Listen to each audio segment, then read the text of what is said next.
सो chapter number 13 hydrocarbons. इसमें हम लोग स्टडी कर रहे हैं एरोमेटिक हाइड्रोकार्बन्स।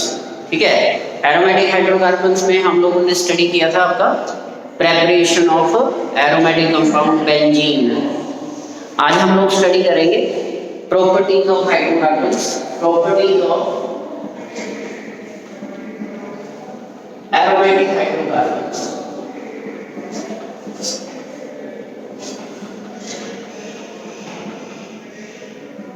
और इसमें हम लोग स्टडी करेंगे फिजिकल एंड केमिकल प्रॉपर्टीज। तो फिजिकल प्रॉपर्टीज की अगर बात करें, जैसा कि मैंने पहले आपसे बात फिजिकल प्रॉपर्टीज, तो जैसा कि हम लोगों ने पहले भी डिस्कस किया ही है, फिजिकली जो एरोमेटिक हाइड्रोकार्बन्स होते हैं, एक तो नॉन पोलर होने की वजह से, अगर इनकी सोलुबिलिटी की बात करते हैं तो वाटर इनसोल्युबल होते हैं ये, they can not be dissolved in water due to their non polar nature. ठीक है, but they can be dissolved in organic solvents. ठीक है, ऑर्गेनिक सॉल्वेंट्स जैसे बेंजीन, टॉल्यूइन एक्सेट्रा कंपाउंड्स में इनको डिसॉल्व किया जा सकता है लाइक डिसॉल्व लाइक प्रॉपर्टी के अकॉर्डिंगली। दूसरी बात रही इनकी फिजिकल नेचर, तो मोस्टली जो एरोमेटिक हाइड्रोकार्बन्स होते हैं ये कलरलेस लिक्विड की फॉर्म में एग्जिस्ट करते हैं, जितने भी होते हैं कलरलेस लिक्विड्स। ठीक है, मोस्टली लाइक जैसे बेंजीन ले लो, टॉल्यूइन ले लो, ये कलरलेस लिक्विड्स होते हैं। दूसरी बात पहले हम लोगों ने डिस्कस किया है, एरोमेटिक मींस पर्टिकुलर एरोमा होता है इनका, पर्टिकुलर स्मेल होती है जिसको हम बोलते हैं फ्रेग्रेंस भी बोल सकते हैं, उसकी वजह से ये कैरेक्टराइज किए जाते हैं, पहचान होती है इनकी। जैसे नैप्थलीन बॉल्स के बारे में आपने सुना हुआ है, देखी भी हुई है नैप्थलीन बॉल्स। तो नैप्थलीन बॉल्स की जो स्मेल होती है पर्टिकुलर कैरेक्टरिस्टिक स्मेल होती है, फ्रेग्रेंस जिसको हम बोल सकते हैं, क्योंकि प्लीजेंट सी स्मेल होती है, कोई इरिटेटिंग स्मेल नहीं होती नैप्थलीन बॉल्स की। लेकिन वो जो स्मेल है, स्मेल एक्चुअली क्या मतलब वेपर फॉर्म में सब्लिमेशन होती है। नैप्थलीन बॉल सब्लिमेट होके वेपर फॉर्म में कन्वर्ट हो जाती है। जो हमें स्मेल आती है वो एक्चुअली नैप्थलीन वेपर्स ही होते हैं। वो उनकी जो नेचर रहती है, जो स्मेल है, उसकी वजह से वो मोथ रिपेलेंट प्रॉपर्टी होती है इनकी। ठीक है, मतलब जो भी छोटे मोटे micro organisms, even macro certain macro organisms को वो अटैक नहीं करने देता उनका फैब्रिक के ऊपर, जिसकी वजह से कपड़े वगैरह जो रहते हैं वो साफ तो क्या कहेंगे, मतलब सेफ रहते हैं। ठीक है, ये चीज होती है। केमिकल प्रॉपर्टीज की अगर बात करें तो जनरली क्या होता है, क्योंकि हम लोग अभी स्टडी करके आए हैं, पाई इलेक्ट्रॉन क्लाउड रहता है। ठीक है, बेंजीन रिंग जैसे हम डिस्कस करते हैं तो पाई इलेक्ट्रॉन क्लाउड्स होते हैं, मतलब आप कह सकते हो कि इलेक्ट्रॉन रिच स्पीशीज रहता है, ये फ्री पाई इलेक्ट्रॉन्स प्रेजेंट रहते हैं। तो एरोमेटिक कंपाउंड्स के केस में electrophilic substitution reaction most easily takes place करती है। कौन सी? इलेक्ट्रोफिलिक सब्स्टिट्यूशन रिएक्शन, मतलब इलेक्ट्रोफाइल्स जो है वो इजीली अटैक कर सकते हैं ऑन द रिंग। ठीक है, मतलब आप ये कह सकते हो कि इलेक्ट्रोफिलिक रिएक्शंस तो जनरली टेक्स प्लेस कर जाती है नॉर्मल कंडीशंस में भी इवन, बट इसके अलावा कुछ एडिशनल कंडीशन, कुछ स्पेशल कंडीशन जैसे टेम्परेचर, प्रेशर वगैरह या कैटालिटिक एक्टिविटी के with respect to some other reactions can also be performed, can also be shown by the aromatic compounds. इनमें ऑक्सीडेशन रिएक्शंस आ जाती हैं। ठीक है, इसके अलावा आपके पास एडिशन रिएक्शंस जो हैं वो भी टेक्स प्लेस हो जाती हैं in case of aromatic compound like benzene में। ठीक है, तो जैसा कि हम लोगों ने पहले भी डिस्कस किया था कि हम बेंजीनॉइड्स के बारे में डिस्कस कर रहे हैं, तो केमिकल प्रॉपर्टीज जो हम लोग डिस्कस करेंगे, वेरियस रिएक्शन जो डिस्कस करेंगे वो भी बेसिकली कौन सी है, बेंजीन से रिलेटेड है। तो इनमें जनरल कुछ बेसिक्स हैं जो आपकी एनसीईआरटी में, यही हम लोग पहले डिस्कस करेंगे, इन्हीं के ऊपर आप लोगों ने फोकस करना है। तो जैसे फॉर एग्जाम्पल नाइट्रेशन है, फिजिकल प्रॉपर्टीज का क्या हो गया, फिजिकल प्रॉपर्टीज सिंपली क्या है, कलरलेस, प्लीजेंट स्मेलिंग लिक्विड्स की फॉर्म में एग्जिस्ट करते हैं मोस्टली।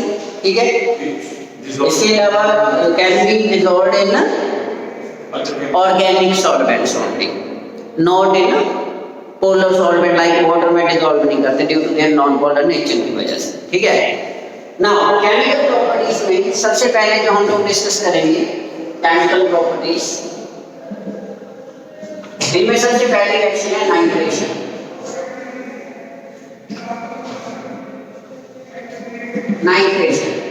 नाइट्रेशन जो है, it is a chemical reaction which involves the attack of nitronium ions होते हैं, NO2 पॉजिटिव आयन अटैक करते हैं ऑन द रिंग, और ये रिएक्शन होती है नाइट्रेटिक मिक्सचर की प्रेजेंस में। 1 मार्क में क्वेश्चन आपको आ जाता है what is नाइट्रेटिक mixture.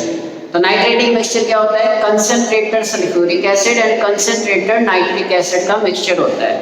Mixture of concentrated nitric acid and concentrated sulphuric acid, mixture of concentrated nitric acid and concentrated sulphuric acid की प्रेजेंस में 323 से लेकर 333 केल्विन के आसपास हीटिंग की जाती है और आपके पास नाइट्रोबेंजीन जो है कंपाउंड फॉर्मेशन टेक प्लेस हो जाता है। In this way you can write the chemical reaction.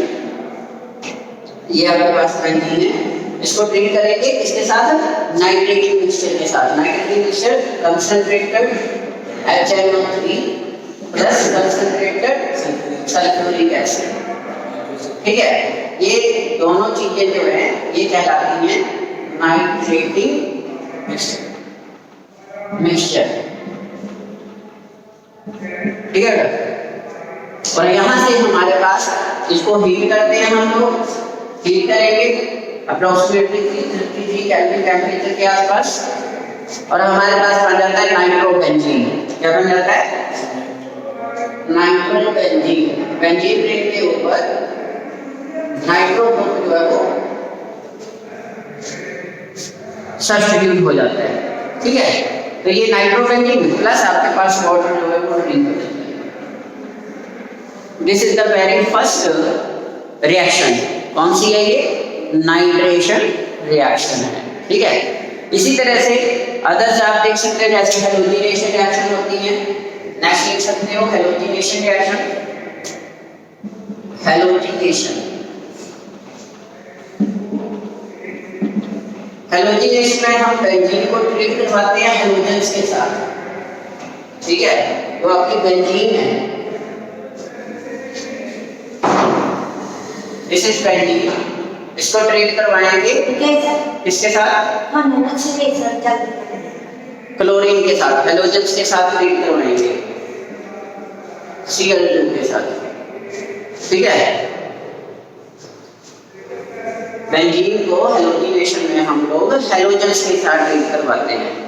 Halogens कौन से होते हैं? ग्रुप 17 एलिमेंट्स के साथ, ठीक है। डायरेक्ट हैलोजिनेशन रिएक्शंस बोलते हैं, एडिशन ऑफ हैलोजेंस, ठीक है।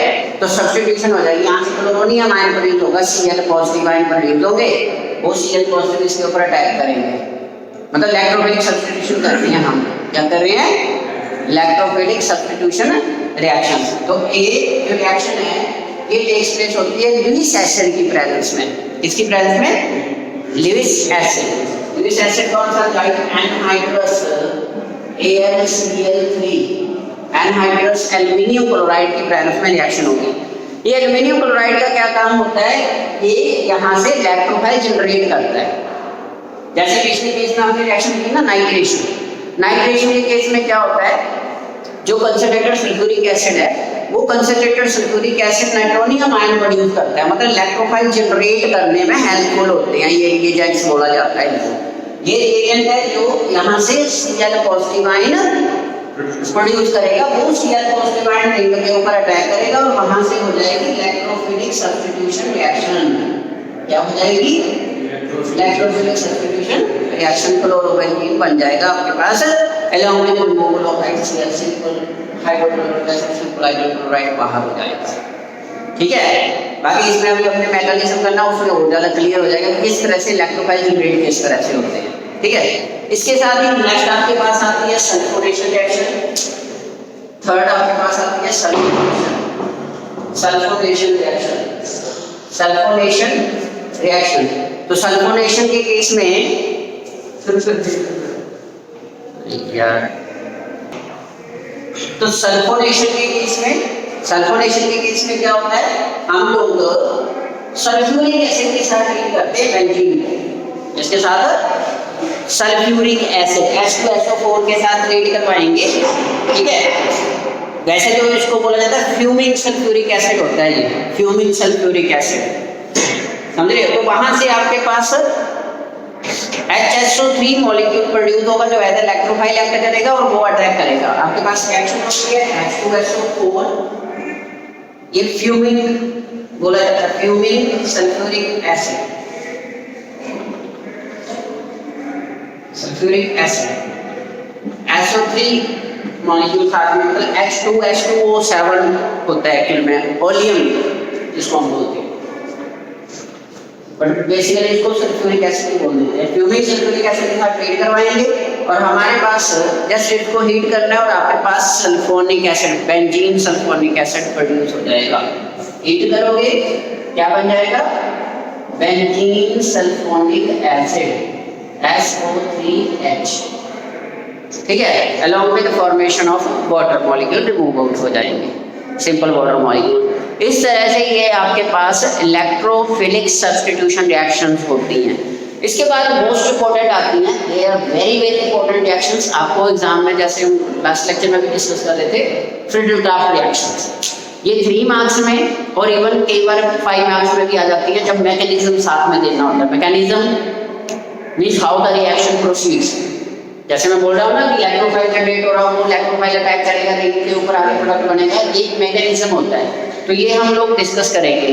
तो लिखिए reaction, Friedel-Crafts alkylation and Friedel-Crafts acylation, 2 reactions होती हैं ये। फ्रीडल-क्राफ्ट अल्काइलेशन, फ्रीडल-क्राफ्ट रिएक्शंस, ये 2 होती हैं बेटा। सबसे पहले करेंगे अल्काइलेशन, फ्रीडल-क्राफ्ट अल्काइलेशन रिएक्शन, ठीक है। तो फ्रीडल-क्राफ्ट अल्काइलेशन में क्या है, इसमें हम लोग कोई भी अल्काइल हाइड्राइड, मतलब halogen derivative of hydrocarbon, alkanes का हैलोजन डेरिवेटिव हम लोग ट्रीट करवाएंगे बेंजीन के साथ in the presence of Lewis acid. Friedel Craft reaction बेटा एक इलेक्ट्रोफिलिक सब्स्टिट्यूशन रिएक्शन होती है, ठीक है, और जो लुईस एसिड होता है यहाँ पे, उसका काम होता है इलेक्ट्रोफाइल को जनरेट करना। क्या करना? इलेक्ट्रोफाइल को जनरेट करना, ठीक है। तो रिएक्शन कैसे होगी? ये आपकी बेंजीन है या तो बेंजीन का डेरिवेटिव भी हो सकता है, ठीक है जी। इसको ट्रीट करवाएंगे अल्काइल हाइड्राइड के साथ। मैं सिंपल RX ले रहा हूँ यहाँ पे, जनरल RX मीन्स ये R कोई भी हो सकता है, मिथाइल ग्रुप कोई भी हो सकता है, CH3 ग्रुप भी हो सकता है, C2H5 ग्रुप भी हो सकता है, ठीक है। इसके साथ ट्रीट करवाएंगे एनहाइड्रस, मतलब किसकी प्रेजेंस में? लुईस एसिड की प्रेजेंस में, एनहाइड्रस AlCl3 या फिर एनहाइड्रस फेरिक क्लोराइड FeCl3 वगैरह की प्रेजेंस में इसको हीट करेंगे हम लोग और आपके पास प्रोडक्ट प्रोड्यूस हो जाएगा, सब्स्टिट्यूटेड प्रोडक्ट टॉलुइन। मतलब R, अगर RCH3 है मतलब मिथाइल ग्रुप है तो टॉलुइन प्रोड्यूस हो जाएगा। अगर इथाइल ग्रुप ले रहे हो तो इथाइल बेंजीन प्रोड्यूस हो जाएगा। मतलब मिथाइल बेंजीन या इथाइल, मतलब कहने का मतलब अल्काइल बेंजीन प्रोड्यूस होगा, अल्काइल बेंजीन। अल्काइल ग्रुप कोई भी हो सकता है, मिथाइल इथाइल वगैरह, ठीक है जी। और आपके पास यहाँ से सिंपली HCl प्रोड्यूस हो जाएगा। This is alkylation. क्या है ये? अल्काइलेशन। यहाँ पे आप इस R ग्रुप को कुछ भी सब्स्टिट्यूट कर सकते हो, आप रिएक्शन को लिख सकते हो। यहाँ पे CH3 लगा दोगे तो मिथाइल, आगे HC लगा फ्लोरीन और क्लोरीन कोई भी ले सकते हो। R क्या है यहाँ पे? एनी अल्काइल ग्रुप, ठीक है जी। और X क्या है? फ्लोरीन भी हो सकता है और सॉरी क्लोरीन और ब्रोमीन लेते हैं मोस्टली, क्योंकि बेटर लीविंग ग्रुप होते हैं, इजीली लीव आउट कर जाते हैं, क्लोरीन और ब्रोमीन हो सकते हैं, ठीक है जी। ये आपके पास है रिएक्शन कौन सी? Friedel-Crafts alkylation. कौन सी? Friedel-Crafts alkylation. नेक्स्ट है बेटा आपके पास, नेक्स्ट रिएक्शन आती है असाइलेशन। फ्रीडल-क्राफ्ट असाइलेशन, इसको एसिटाइलेशन भी बोल देते हैं, एसाइलेशन रिएक्शन। इसमें हम क्या करते हैं? अल्केनाइल क्लोराइड अल्केनाइल हैलाइड्स के साथ ट्रीट करवाते हैं, ठीक है जी। जैसे फॉर एग्जांपल मान लीजिए हम लोग करवा रहे हैं असाइल हैलाइड को एसिड एनहाइड्राइड के साथ करवा सकते हैं, ठीक है, या फिर सिंपल अल्किनाइल क्लोराइड वगैरह के साथ करवा सकते हैं, ठीक है। जैसे फॉर एग्जांपल मान लीजिए एसिटाइल क्लोराइड के साथ करवाते हैं रिएक्शन। ये है आपके पास बेंजीन, इसको ट्रीट करवाएंगे एसिटाइल क्लोराइड के साथ, ठीक है। Acetylation means acetyl chloride CH3COCl, this is ethanoyl chloride, दो कार्बन एटम है ना, इथेनॉइल क्लोराइड या फिर एसिटाइल क्लोराइड इसका कॉमन नेम होता है। इसके साथ ट्रीट करवाएंगे same acid Lewis acid anhydrous ClCl3, aluminium chloride anhydrous aluminium chloride के साथ ट्रीट करवाएंगे और आपके पास बन जाएगा एस्टोफिनोन, मतलब कीटोनिक ग्रुप इंट्रोड्यूस हो जाएगा रिंग के ऊपर इस तरह से। ये COCH3 ये वाला ग्रुप जो है, ये वाला इसने अटैक कर दिया रिंग के ऊपर और HCl यहां से बाहर लगे बता। ये एक टाइप एसिलेशन है, एसिटाइल क्लोराइड के साथ ट्रीटमेंट करवाया आपने, ठीक है, बेंजीन को एसिटाइल क्लोराइड के साथ ट्रीट कर। इसी तरह से एक सेकंड रिएक्शन होती है एनहाइड्राइड के साथ हम ट्रीट करवा देते हैं। एसिटाइल क्लोराइड की जगह किससे कराएंगे, एसिटिक एनहाइड्राइड के साथ हम ट्रीट करवाएंगे। एसिटिक एनहाइड्राइड जैसे यही चेंज होना है, एक चीज बस और कुछ नहीं, बाकी सारा कुछ सेम रहेगा। ये रहेगा CH3COOCO-CH3, ये दिस इज एसिटिक एनहाइड्राइड। क्या है ये, एसिटिक एनहाइड्राइड है, ठीक है। Acetic anhydride, anhydrous aluminium chloride heat किया, आपके पास जो प्रोडक्ट है दैट विल सेम COCH3 एस्टोफिनॉन ही रहेगा, लेकिन जो बाय प्रोडक्ट है वो आपके पास यहाँ पे चेंज हो जाएगा and it will be acetic acid. क्या हो जाएगा, अब HCl भी रिमूव होगा, अब होगा CH3COOH, ये इथेनॉइक एसिड जो है वो प्रोड्यूस हो जाएगा इस केस में। दिस इज द रिएक्शन, कौन सी, फ्रीडल-क्राफ्ट एसिटाइलेशन रिएक्शन। क्लियर, समझ गए, हो जाएगा। ये आपके पास बेसिक इलेक्ट्रोफिलिक सब्स्टिट्यूशन रिएक्शंस हैं इनकी, एरोमेटिक कंपाउंड बेंजीन की। अब आता है इनके पास पीछे mechanism of the electrophilic substitution reactions. तो इसमें आपने स्टेप नोट कर लेने हैं, ठीक है, ये सभी के लिए है, मतलब कॉमन मैकेनिज्म सभी इलेक्ट्रोफिलिक सब्स्टिट्यूशन रिएक्शंस के लिए। Mechanism of electrophilic substitution reactions, mechanism of electrophilic substitution reactions. Actual में रिएक्शन बेटा 3 स्टेप में कंप्लीट होती है। ये कितने स्टेप में, 3 स्टेप, ठीक है, 3 स्टेप में कंप्लीट होगी। सबसे पहला स्टेप होता है जनरेशन ऑफ इलेक्ट्रोफाइल, पहले इलेक्ट्रोफाइल जनरेट होना है, ठीक है। दूसरे स्टेप में आपके पास कार्बोकेटाइन इंटरमीडिएट बनेंगे, क्या बनेगा, कार्बोकेटाइन इंटरमीडिएट। और थर्ड स्टेप में आपके पास removal of proton takes place होगी फ्रॉम द कार्बोकेटाइन इंटरमीडिएट, जिसको हम बोलते हैं डीप्रोटोनेशन। पहला स्टेप जनरेशन ऑफ इलेक्ट्रोफाइल, दूसरा स्टेप कार्बोकेटाइन फॉर्मेशन और third step deprotonation to form the product. H positive ion बाहर निकल जाएंगे और प्रोडक्ट फॉर्म हो जाएगा आपके पास। तो ये जनरल सभी के लिए है। सबसे पहला स्टेप है generation of electrophile, generation of electrophile. Generation of electrophile के केस में सिंपली होता क्या है कि जो भी आप रिएक्शन करवा रहे हो, चाहे हेलोजिनेशन ले लो, ठीक है, फ्रीडल-क्राफ्ट रिएक्शन ले लो, ठीक है, या नाइट्रेशन ले लो। पहले स्टेप में क्या होना है, जो आपका इलेक्ट्रोफाइल है वो प्रोड्यूस होगा, और वो प्रोड्यूस कौन करेगा, जैसे लिविस एसिड की प्रेजेंस में है तो लिविस एसिड प्रोड्यूस करेगा, समझ रहे हो। जैसे फ्रीडल-क्राफ्ट रिएक्शन की हम लोग एग्जांपल लेकर चल रहे हैं यहाँ पे, ठीक है, एक ही। बाकी आपके एनसीईआरटी में सभी तीनों की तीनों रिएक्शन, हेलोजिनेशन, नाइट्रेशन और फ्रीडल-क्राफ्ट रिएक्शन, तीनों रिएक्शन को एक स्टेप करके एनसीईआरटी में दिया हुआ है मैकेनिज्म। पहले स्टेप में तीन स्टेप, मतलब 3 रिएक्शन के वो दिया हुआ है, जनरेशन ऑफ इलेक्ट्रोफाइल, फिर दूसरे स्टेप में अटैक ऑफ इलेक्ट्रोफाइल, इस तरह से, ठीक है। तो तो पहले केस में क्या होना है, generation of electrophiles take place होगा। जैसे मैं मान लीजिए हम लोग बात कर रहे हैं फ्रिडरक्राफ्ट अल्काइलेशन की, इसकी फ्रिडरक्राफ्ट अल्काइलेशन। इसमें क्या होगा, जो CH3Cl है ये एनहाइड्रस एल्यूमिनियम क्लोराइड इसके ऊपर अटैक करेगा। एनहाइड्रस एल्यूमिनियम क्लोराइड क्या होता है, लुईस एसिड होता है, इलेक्ट्रॉन पेयर एक्सेप्टर। जैसे ही हम इसको अटैक करवाएंगे AlCl3 के ऊपर, AlCl3 यहाँ से ये पूरे का पूरा Cl नेगेटिव आयन यहाँ पे सब्सट्रैक्ट कर लेगा, ये शिफ्ट कर लेगा। तो यहाँ से आपके पास प्रोड्यूस हो गया CH3 पॉजिटिव, इलेक्ट्रोफाइल जनरेट हो गया, ये मिथाइल कार्बोकेटाइन जनरेट हो गया। ये क्या है, इलेक्ट्रोफाइल। कौन है ये, इलेक्ट्रोफाइल क्रिएट हो गया यहाँ से, प्लस AlCl3Cl नेगेटिव ऐसे प्रोड्यूस होता है। मतलब हम इसको AlCl4 नेगेटिव भी लिख सकते हैं, AlCl4 नेगेटिव भी लिख सकते हैं, क्योंकि एल्यूमिनियम क्या करता है, एक क्लोराइड आयन को एक एक्स्ट्रा पेयर ऑफ इलेक्ट्रॉन होता है उसको अपनी तरफ अट्रैक्ट करता है, मतलब खींच लेता है। कहने का मतलब लुईस एसिड कौन होते हैं, इलेक्ट्रॉन पेयर एक्सेप्टर्स। तो एक तरह से एल्यूमिनियम इलेक्ट्रॉन पेयर को एक्सेप्ट कर रहा है डाउन विद क्लोरीन के साथ। तो यहाँ से इलेक्ट्रोफाइल जनरेट हो गया, फर्स्ट स्टेप हो गया जनरेशन ऑफ इलेक्ट्रोफाइल।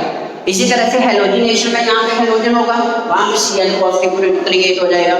नाइट्रेशन में नाइट्रिक एसिड होगा, वहाँ से NO2 पॉजिटिव आयन क्रिएट हो जाएंगे। इस तरह से तीनों चारों रिएक्शन में एक इसी तरह से स्टेप आता है, इसको बोलते हैं जनरेशन ऑफ इलेक्ट्रोफाइल। ठीक है, NCERT में तीनों स्टेप्स दिए हुए हैं, तीनों के चारों दिए हुए हैं सारे के सारे।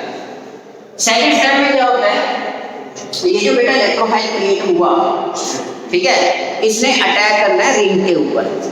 किसके ऊपर, रिंग, बेंजीन रिंग के ऊपर अटैक करेगा। That is attack of electrophile and formation of carbocation intermediate. जाहिर सी बात है, इलेक्ट्रोफाइल अटैक करेगा, बनेगा क्या, कार्बोकेटाइन बन जाएगा, पाई बॉन्ड ब्रेक कर जाएगा वहां से। तो वो आप लिख सकते हो, इसको हम लोग E मान रहे हैं, E पॉजिटिव मान रहे हैं। ये सारा कोई भी हो सकता है, Cl पॉजिटिव हो सकता है, NO2 पॉजिटिव हो सकता है, COCH3 पॉजिटिव हो सकता है, जो एसिटाइलेशन रिएक्शन है। तो मैं यहाँ पे जनरल E लेकर चल रहा हूँ, E means electrophile, E means electrophile. तो सेकंड स्टेप में क्या होगा, आपके पास फॉर्मेशन ऑफ कार्बोकेटाइन इंटरमीडिएट बनेगा by the attack of electrophile. ठीक है, फॉर्मेशन ऑफ कार्बोकेटाइन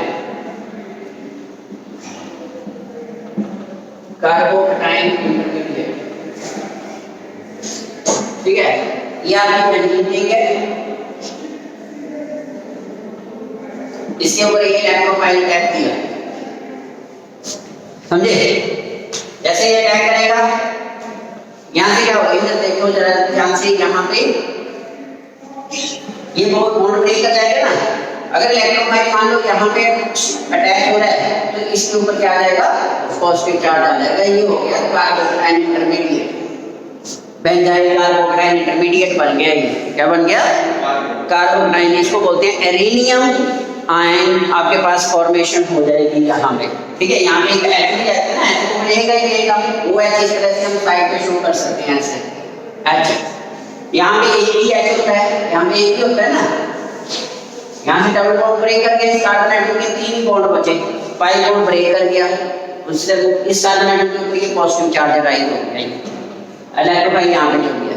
अब ये जो आप देख रहे हो यहाँ पे इलेक्ट्रोफाइल, ये इलेक्ट्रोफाइल क्या है, रेजोनेंस स्टेबलाइज्ड है। ये रेजोनेंस स्टेबलाइज हो जाएगा ना, इस तरह से आप देखते हो ये बॉन्ड यहाँ पे मूव कर गया। ठीक है, जब वहां पे मूव करेगा तो ये पॉजिटिव चार्ज यहाँ पे आ गया। ठीक है, फिर ये यहाँ पे मूव कर जाएगा, पॉजिटिव चार्ज आपका यहाँ पे मूव कर जाएगा, इस तरह से। ये क्या है, resonance stabilized carbocation intermediate. Resonance stabilizer मतलब प्रोडक्ट इजीली फॉर्म करेगा ये, ठीक है, और बेटर रेंज में प्रोडक्ट फॉर्म करेगा। तो अब आप यहाँ पे थर्ड स्टेप जो है लास्ट में, अब होगा क्या, इसमें से ये जो H है, ये H से बाहर चला जाएगा, ये बॉन्ड यहाँ पे शिफ्ट कर जाएगा, आपके पास इलेक्ट्रोफाइल सब्स्टिट्यूशन हो गई। ठीक है, थर्ड स्टेप लिखिए, थर्ड स्टेप है रिमूवल ऑफ प्रोटॉन, या आप इसको बोल देते हो deprotonation. Removal of proton, step third, removal of proton. Removal of proton, ये डी प्रोपोगेशन रहती है। यहाँ पे क्या होगा, ये था आपके पास इस तरह से, यहाँ पे पॉजिटिव चार्ज मतलब जो पोजीशन ले सकते हो आप, ये था आपका H और ये E इलेक्ट्रोफाइल, ठीक है, और यहाँ पे कौन था इस तरह से। तो होगा क्या, अब देखिए ध्यान से, ये H पॉजिटिव बाहर जाएंगे, इधर पॉजिटिव निकल जाएंगे, ये बॉन्ड है यहाँ पे शिफ्ट कर जाएगा, क्लियर। और यहाँ पे आपके पास जो है वो फॉर्मेशन एक्सप्रेस, अब ये होगा कैसे, ये जो बना था ना ये कॉम्प्लेक्स AlCl4 नेगेटिव, यहाँ से AlCl3Cl नेगेटिव, ये H पॉजिटिव जो है ना, ये इसके ऊपर अटैक करेगा, मतलब ये HCl बाहर हो जाएगा, ये प्रोडक्ट बन गया इस तरह से, ये प्रोडक्ट फॉर्मेशन हो गई, ये बन गई सब्स्टिट्यूशन रिएक्शन, मतलब हो गया सब्स्टिट्यूट प्रोडक्ट बन गया, इलेक्ट्रोफाइल सब्स्टिट्यूट हो गया, प्लस ये AlCl3 दोबारा एसिड प्रोड्यूस हो जाएगा, AlCl3 प्लस ये HCl आपका यहाँ से बाहर हो गया, ठीक है। This is how electrophilic substitution reactions takes place, clear, and this is the mechanism of the electrophilic substitution reactions. हो जाएगा, ये हमें तीनों, यहाँ पे ये इलेक्ट्रोफाइल है, कोई भी हो सकता है, ठीक है। E पॉजिटिव जो है ना बेटा, ये E पॉजिटिव आपका Cl भी हो सकता है, ठीक है, CH3 तो है ये वाला, इसके अलावा COCH3 भी हो सकता है, COCH3 पॉजिटिव भी हो सकता है, ठीक है, NO2 पॉजिटिव भी हो सकता है, नाइट्रोजन माइनस जो नाइट्रोबेंजीन फॉर्मेशन टेक्स प्लेस होती है। तो आपकी जो एनसीईआरटी बुक है उसमें जो मैकेनिज्म दिया हुआ है वहां पे तीनों रिएक्शंस के लिए सिंपल है, क्लियर हो जाएगा। इसके बाद जो फर्दर, ये तो होगी इलेक्ट्रोफिलिक सब्स्टिट्यूशन रिएक्शंस, कौन सी, इलेक्ट्रोफिलिक सब्स्टिट्यूशन रिएक्शंस। नेक्स्ट आपके पास आती है addition reactions and oxidation, addition and oxidation. तो एडिशन में बड़ी सिंपल सी रिएक्शन है, जैसे बेंजीन में हम हाइड्रोजन ऐड करते हैं तो हेक्सेन बन जाता है, बेंजीन आपके पास, ये एडिशन रिएक्शन है, कौन सी है, एडिशन रिएक्शन है। पहली कौन सी थी, सब्स्टिट्यूशन, इलेक्ट्रोफिलिक, इसमें आपने हाइड्रोजन ऐड किए 3 मोल्स, ठीक है, कैटलिस्ट वगैरह की प्रेजेंस में आप ऐड करोगे, निकल वगैरह की प्रेजेंस में आप रिएक्शन एक्सप्रेस करवाओगे, हीट किया, आपके पास साइक्लोहेक्सेन बन गया, क्या बन गया, साइक्लोहेक्सेन। पाई ब्रेक करके सिंपल सी बात है, उसकी जगह पे कौन हो गया, हाइड्रोजन ऐड अप हो गया, ये होती है एडिशन रिएक्शन, समझ रहे हो। इसी तरह से अगर मान लीजिए क्लोरीनेशन यहाँ पे Cl2 कर दिया, क्या कर दिया, क्लोरीनेशन कर दी, क्लोरीनेशन कब करेंगे, 3 मोल्स ऑफ Cl2 लाइट की प्रेजेंस में, ठीक है, 500 केल्विन टेंपरेचर, आपके पास बेंजीन हेक्साक्लोराइड बन जाएगा, BHC जिसको हम बोलते हैं, ठीक है, BHC नाम सुना होगा BHC का आपने, वो जो दवाई सी होती है, वो जो ये होती है आपके पास मॉस्किटोस वगैरह या जो अदर माइक्रो ऑर्गेनिज्म को किल करने के लिए छिड़काव, जैसे DDT होती है, DDT में ये BHC होती है, this is benzene hexachloride, BHC benzene hexachloride बनती है, ठीक है जी। इसी तरह से आगे ऑक्सीडेशन में आ जाती हैं, इनमें हम लोग एक तो कंबशन रिएक्शन आपकी होती है, कंबशन रिएक्शन जस्ट लाइक जैसे पहले हम एल्केन्स के केस में करके आए हैं, carbon dioxide plus water vapours and heat energy produce हो जाएगी उसके, clear. So this is all about the type of reactions that takes place in इसमें एरोमेटिक हाइड्रोकार्बन्स। अब लास्ट टॉपिक बचा आपका directive influence of functional group in mono substituted benzene. मतलब ये तो हो गया ना सिंपल, अगर मान लो आपके पास सब्स्टिट्यूटेड बेंजीन है, मतलब बेंजीन के ऊपर यहाँ पे अगेन बेंजीन आ गया, यहाँ पे ऊपर कुछ लगा हो, सब्स्टिट्यूट बेंजीन है, तो उसकी रिएक्शंस में उस पर्टिकुलर ग्रुप का जो सब्स्टिट्यूट लगा हुआ है उसका क्या इफेक्ट पड़ता है, ये लास्ट टॉपिक है हमारे चैप्टर का, तो ये हम लोग डिस्कस करेंगे अपने नेक्स्ट लेक्चर में। टिल देन ये पूरा प्रिपेयर कर लो अच्छी तरह से, ठीक है जी। मैकेनिज्म जरूर कर लेते हैं फ्रीडल-क्राफ्ट रिएक्शंस के as well as nitration reaction का, क्योंकि ये 5 मार्क्स में आ सकता है विद मैकेनिज्म। जैसे फ्रीडर क्राफ्ट रिएक्शन में अगर एक रिएक्शन का मैकेनिज्म आता है तो वो 3 मार्क्स में, अगर दोनों रिएक्शन का मैकेनिज्म पूछ लेते हैं तो फिर 5 मार्क्स में क्वेश्चन आ सकता है। तो आप इन इलेक्ट्रोफिलिक सब्स्टिट्यूशन रिएक्शन को अच्छी तरह से एक बार प्रैक्टिस कर लीजिए, ठीक है बेटा।